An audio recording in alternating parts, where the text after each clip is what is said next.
ہم یہ جان چکے ہیں کہ پروہیبیشن آف ربا، پروہیبیشن آف غرر، prohibition of fraud and deception یہ شریعت کے اور اسلامک فائنینشیل جورسپروڈنس کے اہم اصول ہیں۔ بالکل انہی اصولوں کی طرح ایک اور اصول جو کہ کانٹریکٹس اور فائنینشیل ٹرانزیکشنز کو گورن کرتا ہے وہ ہے پروہیبیشن آف کمبائننگ انکانسسٹنٹ کانٹریکٹس، کہ جس کو حدیث میں بیعتان فی بیع یا کہ صفقتان فی صفقہ کہا گیا ہے۔ جناب رسالت مآب صلی اللہ علیہ وسلم نے فرمایا، نہا النبی صلی اللہ علیہ وسلم عن بیعتین فی بیع و صفقتین فی صفقہ، کہ آپ صلی اللہ علیہ وسلم نے ایک سودے میں دو سودے کرنے سے، ایک ٹرانزیکشن کے اندر دو ٹرانزیکشن کرنے سے منع فرمایا۔ سوال یہ ہے کہ بیعتان فی بیع یا کہ two transactions in one transaction یا کہ two sales in one sale, اس کا مفہوم کیا ہے؟ اس سوال کا جائزہ ہم اس پریزنٹیشن میں لیں گے۔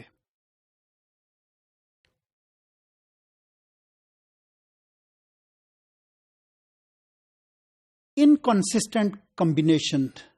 سے مراد دو ایسے ٹرانزیکشنز کو ایک ٹرانزیکشن میں کمبائن کرنا یا ملانا کہ جن میں سے ایک کا دوسرے کے ساتھ یا کہ دونوں کا ایک دوسرے کے ساتھ کوئی ریلیونس یا کہ کوئی ریلیشن شپ نہ ہو، اور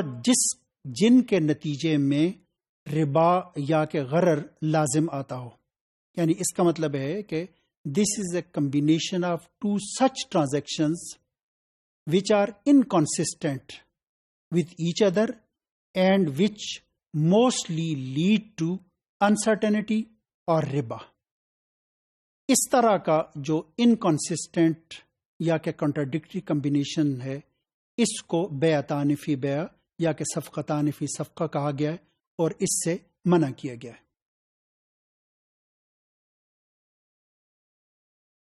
بیعتان فی بیع یا صفقتان فی صفقہ یا کہ پروہیبیشن آف کمبائننگ انکانسسٹنٹ کانٹریکٹس کو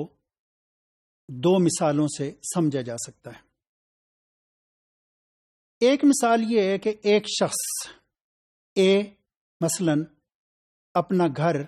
بی کو سیل کرتا ہے on the condition that C sells his house to اے۔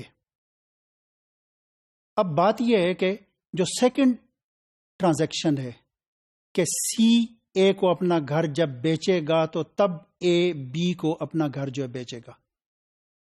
یہ ایک قسم کا ایک irrelevant کمبینیشن ہے کہ سیکنڈ کانٹریکٹ کا پہلے کانٹریکٹ کے ساتھ کوئی تعلق نہیں ہے، اور آبویسلی اس بات کا بھی امکان موجود ہے کہ جو سی ہے وہ اے کو اپنا گھر نہ بیچے، تو اس کا مطلب یہ ہے کہ جو پہلا کانٹریکٹ ہے وہ وقوع پذیر نہیں ہوگا۔